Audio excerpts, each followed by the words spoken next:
Bueno, y como decíamos, un día como hoy, hace 3 años, se produjo la invasión sorpresiva para algunos, para otros nada de sorpresiva, de Rusia a Ucrania.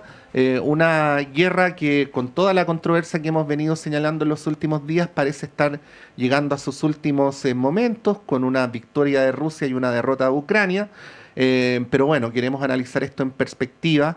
Y así como lo hemos hecho otras veces, recurrimos ahora y agradecemos al doctor en Historia y profesor de nuestra universidad de la Facultad de Filosofía y Humanidades, Mario Matus. Mario, muy buenos días, como siempre, gracias por tu gentileza y por ayudarnos a entender. Muchas gracias a ustedes por la invitación. Sí, quería partir preguntándote qué conclusiones se pueden sacar de esto que partió como un intento de la OTAN por extender sus fronteras y termina con una reducción del territorio ucraniano, o todo parece ser que es así, y con una situación bastante desmedrada para Europa. Si uno hace el tramo desde el principio hasta ahora, ¿no? ¿Qué piensas que deberíamos resaltar, bueno, como forma de iniciar esta entrevista?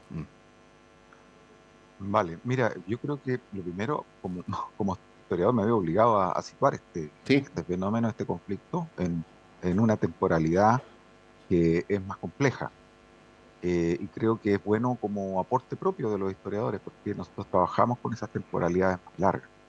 Para evitar este terrorismo de los acontecimientos de los que Ujú, hablamos nosotros, em, es bueno recordar que este fenómeno, este conflicto en Ucrania, se sitúa en una temporalidad muy larga que podríamos llamar el fin de la hegemonía de Occidente. Ese es lo primero, es una larga duración, la llamaría Fernand Braudel. Entonces, ese proceso comenzó en el siglo XVIII, cuando, ¿no es cierto?, primero Holanda, después Inglaterra y otros países europeos se adueñaron y establecieron esa hegemonía que luego fue relevada por Estados Unidos en el siglo XX. Bien, bueno, estamos llegando al fin de esa larga duración. Entonces, este conflicto se sitúa justo como eslabón entre el fin de esa larga duración y una larga duración que está comenzando, que no sabemos bien hacia dónde va, pero lo que ujú, está claro es que ya no va a ser Occidente el que siga dominando el mundo a partir de este periodo. La segunda temporalidad que es ujú, importante retomarla, sobre todo por tu pregunta, es que en la última etapa de esa dominación del mundo por Occidente, es lo que podríamos llamar los últimos 30 años, en los que cae el muro de Berlín, cae la Unión Soviética, y a partir de ahí se instala un mundo que los especialistas le han llamado unipolar, en ujú. el que solo un polo, ¿no es cierto?, domina todo el mundo y que es Estados Unidos, como decíamos recién. O sea, Estados Unidos viene a ser el último representante de esos antiguos poderes coloniales, en el que de alguna manera muestra la dominación de Occidente. Ese proceso dura 30 años, muy poco, mucho menos de lo que se preveía. Recordemos a Fukuyama, que decía que esto iba a ser para siempre. Se instala el 90 y más o menos en la década de 2020 esto empieza a atrizarse de una manera clara, cada vez más clara. Esa es la segunda temporalidad. Y Ujú, la tercera, que es la que se acerca más a tu pregunta y la que se acerca más a lo que nos interesa hoy día con lo que está ocurriendo, es el fenómeno, ¿no es cierto?, de extensión de la OTAN, ¿m? ujú, En los años 90, y luego y el estallido del Euromaidán en el 2014, en el que a partir de ahí, ¿no es cierto?, se instala un conflicto que ya casi es irreversible en Ucrania, porque a partir de ese momento Estados Unidos, digamos, depone, ayuda a deponer al candidato eh, democráticamente electo, que es Yanukovych. Hay un golpe de Estado que es instalado, auspiciado por Estados Unidos a través de Victoria Nolan, que incluso tiene ¿cierto?, tiene la desvergüenza de decir en llamadas telefónicas que se joda la Unión Europea, ¿no? ujú. Instalan los nombres de quienes gobernarán. Y a partir de ahí comienza un proceso de integración de Ucrania. Porque Ucrania solo podía existir en la medida que fuera un país colchón, porque tenía una mitad, digamos, un poco menos, que era prorrusa, que tenía cultura rusa, que hablaba ruso, y la otra era más pro-occidental. Solo podía subsistir ese país en la medida que esas dos partes estuvieran unidas en un pacto político. Pero a partir de ahí se instala una ultra un grupo ultranacionalista, digamos, y son esos los que van a ir generando los conflictos que van a llevar a la intervención a la invasión de Rusia el año Mm. 2022. Entonces, dichas esas tres temporalidades, habría que decir que lo que está ocurriendo ahora actúa sobre esas tres temporalidades. Lo que no sabemos es cuáles van a ser las repercusiones en cada una de esas tres temporalidades. Mm, Pero en lo concreto, a ver, por ejemplo, la OTAN como poder está en serios aprietos en este momento. Mm. mm, Es posible que desaparezca como tal. La Organización de Naciones Unidas, que había venido actuando en materia de regular las relaciones internacionales desde la Segunda Guerra Mundial, desde el final de la Segunda Guerra Mundial, también va a tener que replantearse severamente, porque lo que sabemos es que ahora se está instalando un mundo multipolar, yendo a lo que veíamos recién, ¿cierto? La segunda temporalidad, así como el Occidente decae, hay un declive de Occidente y sobre todo también se va a notar en Estados Unidos, mm. también se está a la vez instalando en esta segunda temporalidad un mundo tripolar o multipolar, en el que van a haber tres potencias.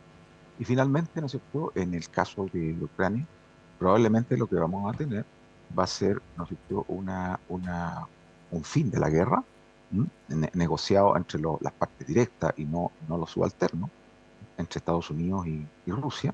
Y finalmente, ¿no es cierto?, ahí se va a tener que instalar un orden nuevo, base a una arquitectura de seguridad nueva. Profesor, buenos días. ¿Cómo leemos eso con todo este contexto que usted nos plantea y nos pone sobre la mesa? ¿Cómo leemos la irrupción de Trump como personaje en esta historia, pero además aliándose a Rusia, dejando en segundo o tercer plano Ucrania, también a la Unión Europea?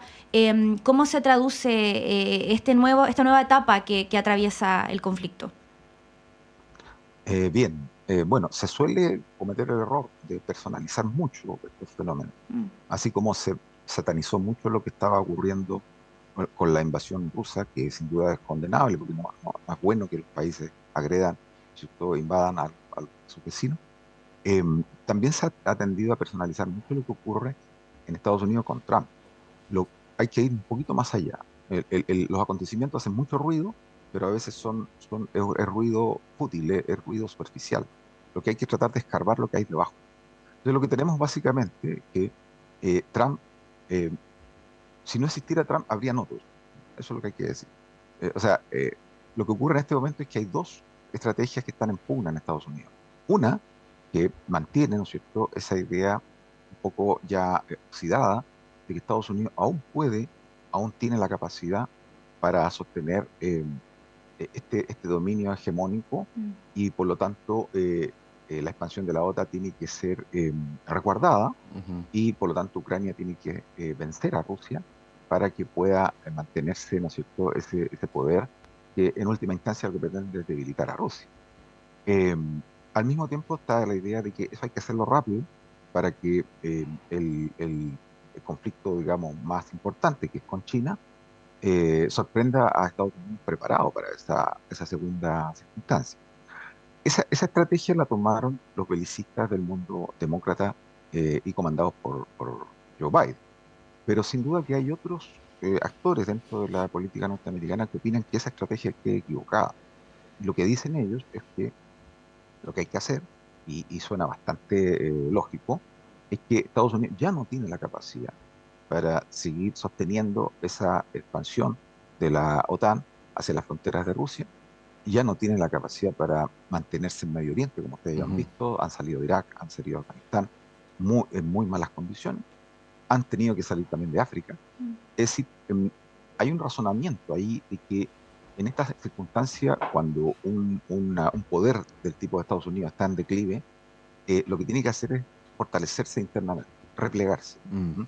Y ese repliegue tiene que ser continental, es decir, tiene que ser hacia el hemisferio occidental, que está constituido por todas las Américas, ¿no?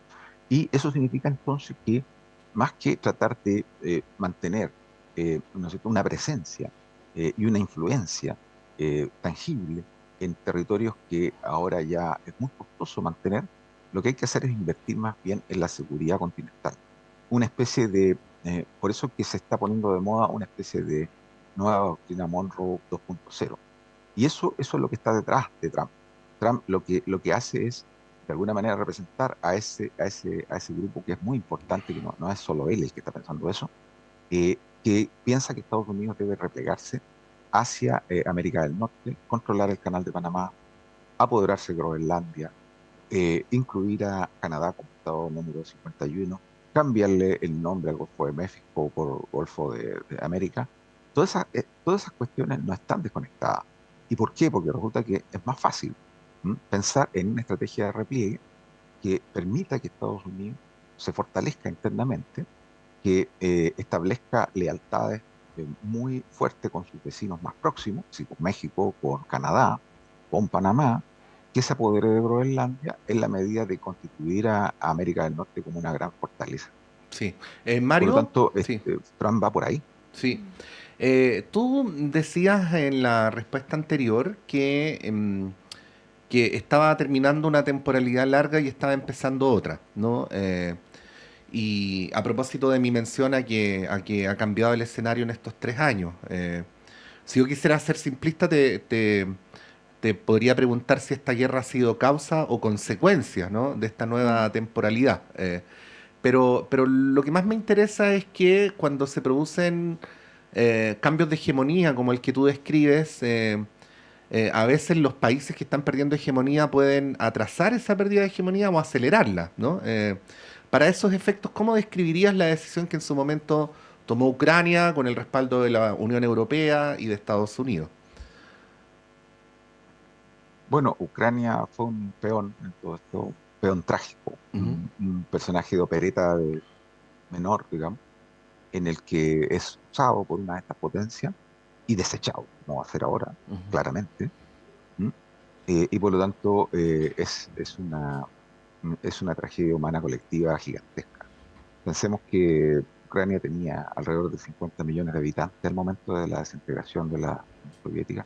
Hoy día los centros de estudios demográficos ucranianos hacen el cálculo de que están quedando más o menos 28 millones de ucranianos. O sea, van por más o menos casi la mitad. Y después de la guerra probablemente queden aún menos, porque se va a mm, producir un éxodo también, una segunda oleada de emigrantes a Europa Occidental y mm, también a Rusia, hacia los nuevos territorios. El nuevo territorio que quede instalado en Ucrania probablemente va a ser una franja intermedia Mm. que va a ser desde el Dnieper al oeste, ¿ya? Y al norte del Dnieper. ¿M? Todo lo que es la parte oriental y sur va a quedar bajo la esfera de influencia directa de Rusia, y probablemente existe la gran posibilidad de que una parte importante de las regiones del oeste que pertenecieron históricamente a Polonia o a Rumania vuelvan a esos países. ujú. Entonces, ahí están todos esos antecedentes. Entonces, hay un derrumbe demográfico espantoso en el caso de Ucrania. Ucrania es probablemente que desaparezca. O sea, no está dada no está eliminada la posibilidad que desaparezca como país. Si el conflicto se continúa, los rusos van a ambicionar a apoderarse de más territorio. En cambio, si la guerra se detiene más bien ahora, es probable que los rusos están dispuestos a quedarse con los territorios, los 4 óblasts que ya tienen, y probablemente le agreguen 1, 2 o hasta 4 más. Estoy pensando en el óblast de Kharkov, en el óblast de Gerson, en el de Odessa y el de Mykolaiv. O sea, Zaporilla, Mykolaiv. Entonces, esos 4 óblasts se pueden sumar a los que ya tienen en sus manos Rusia. Ahora, eso significa que la frontera queda, como digo, al sur y al este del Dnieper, y eso significa que Ucrania se queda sin mar, sin acceso al mar. Ahí lo que harían los rusos sería conectar con Transnistria para a llegar a esa población rusa que está ahí en esa zona de Moldavia, ¿m? Y con eso queda sellado el destino de Ucrania. Ujú, Desde ese punto de vista, a Ucrania le convendría negociar lo antes posible, porque mientras más avance la guerra, más territorio va a tomar Rusia y más va a querer que esa zona de exclusión o de amortiguación se amplíe. ujú. con esa pregunta, o más bien con esa reflexión sobre la mesa, con que entre más avance la guerra o entre más avance el conflicto, más perdería Ucrania, ¿qué se está negociando ahora? ¿Qué está sobre la mesa y qué busca cada parte? Porque en el fondo, de alguna manera, está en tercer lugar lo que quiera o no Ucrania, de alguna manera, sobre todo poniendo a Estados Unidos como mediador principal. Entonces, ¿qué quiere cada parte? ¿Qué busca? Y en el fondo, ¿qué pasaría si es que se resuelve teniendo, por ejemplo, los intereses de Estados Unidos y Rusia por delante? Si seguimos la lógica de este mundo multipolar y tripolar que se está Ujú. constituyendo, los actores van a ser, los que van a constituir el nuevo orden internacional van a ser Estados Unidos, China y Rusia. Ujú. Y por lo tanto, las reglas de juego que rigen la convivencia internacional, es decir, el nuevo derecho internacional y las nuevas Naciones Unidas, se van a reorganizar en base a esas negociaciones de esos tres poderes. Entonces, ¿eso qué significa? Que aquí hay varios poderes que quedan fuera totalmente. ¿M? Hoy los especialistas lo dicen con un poco de sorna, da un poco de pena, pero es así. Europa ha quedado en la mesa de los niños. Nosotros diríamos la mesa del pellejo, ¿no? Mm. Eh, no son tomados en cuenta porque fueron peones, o sea, fueron vasallos de la OTAN y por lo tanto a los vasallos no se les toma en cuenta a la hora de hacer las negociaciones. Y por Mm. eso que lo que está ocurriendo con Europa en este momento también de alguna manera es trágico y es vergonzoso, porque son esos pésimos políticos los que condujeron a esa relación de servilidad, de sumisión total a Estados Unidos, los que ahora están rindiéndole cuentas a través de estas elecciones que estamos viendo, donde está triunfando la extrema derecha, que lo que plantea básicamente es terminar la guerra y volver al gas ruso.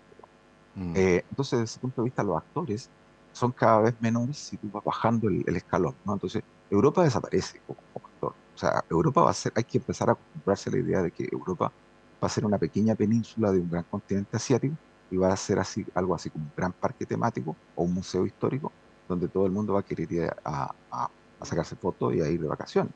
Pero fuera de eso, no va a ser un gran poder dentro de esa gran zona euroasiática que se está constituyendo. Ujú. Y luego Ucrania, aquí Ucrania, a nadie le importa lo que pasa con Ucrania. O sea, la verdad es esa. O sea, la verdad es que Ucrania, solamente los medios de comunicación que andan muy descaminados y no se preocupan de averiguar lo que está ocurriendo realmente, siguen insistiendo en que a Ucrania se le dé un lugar en la mesa. Como dijo por ahí alguien, cuando tú no estás con un asiento en la mesa es porque estás en el menú. En este momento Ucrania es parte del menú. Mm. Profesor Mario Matus, le queremos agradecer por esta conversación justo en el día en el que se está cumpliendo el tercer aniversario de la invasión de Rusia a Ucrania, pero que como usted bien nos señalaba, tiene que ver con un tramo mucho más largo, ¿no? Y por eso le agradecemos especialmente por contribuirnos con esa mirada histórica. Que tenga un buen día y una buena semana. Gracias a ustedes, que estén muy bien. Muchas Gracias por gracias. la invitación. Chao.